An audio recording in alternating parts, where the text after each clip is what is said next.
Mitsubishi Estrada preventive maintenance. Ito mga boss, kailangan ma-reset yan pagkatapos ng change oil. Start natin, ayaw ma-reset ito, so i-reset natin, i-off natin. Naka-off yung susi, pindot natin to.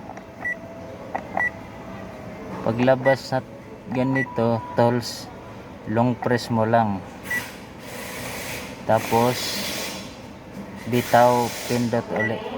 Yun, clear. Wala na dito. Ito na. Yun ang pag-reset sa preventive maintenance indicator sa Mitsubishi Estrada.